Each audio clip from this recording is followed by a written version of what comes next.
Hello guys, welcome back to S3D, and this is actually going to be a half-ass review, but I've been messing with this figure for about a little bit more than a week. I did actually contemplate on selling it because obviously, this thing basically opened up another can of worms. So essentially, at some point, I'm gonna have to just buy all the Street Fighters if they continue to make them. Because, yeah, believe it or not, I was one of the guys who did not buy into the hype. I did actually got Ryu and Fei Long a couple months ago. I didn't even open it. I just ended up, I saw the price of Makari, and I was like, wow, people are willing to pay this much for Fei Long and Ryu. So I sold it to a friend on Makari, right? Then I think nothing of it. I'm like, dude, Street Fighter figures, right? They're dime a dozen. They're everywhere. Storm Collectibles have them. Even Bandai Tamashii Nations made them. And nobody cared. I got some and I wasn't like very impressed at all, right? But this figure, I actually repainted her gauntlets and I also touch up the paintwork on her body.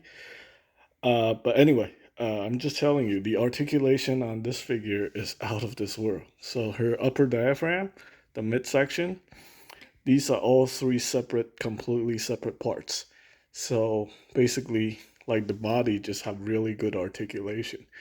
And they actually put in some effort into this figure. So, not to get my content demonetized, but they actually did sculpted some parts down here.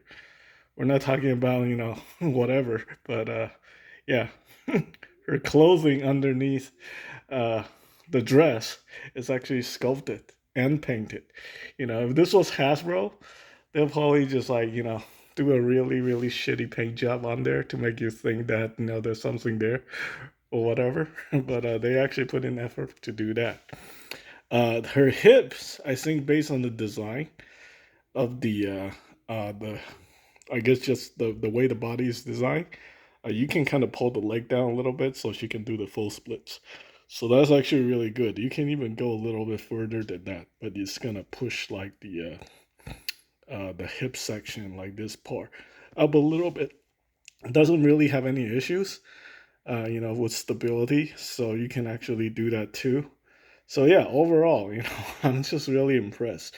The thing with the SH figure, it might look better, but you have some really weird joints. Like, Bandai doesn't use the double jointed uh, elbow system. They have those like Figma style ball joint thing.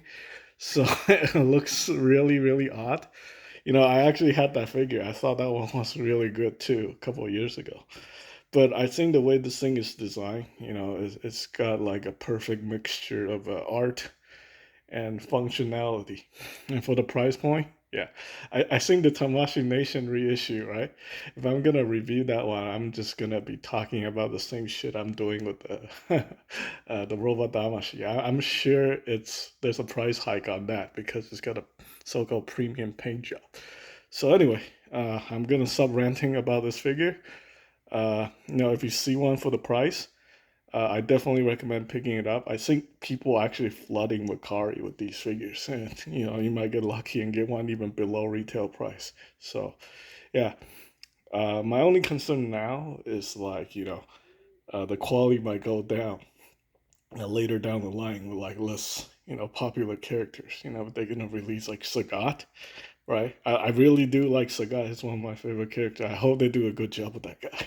So, yeah. Anyway, uh, I think whoever designed these figures should definitely get an award.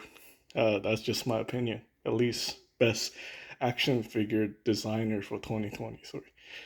So anyway, that's pretty much it. Thanks for watching.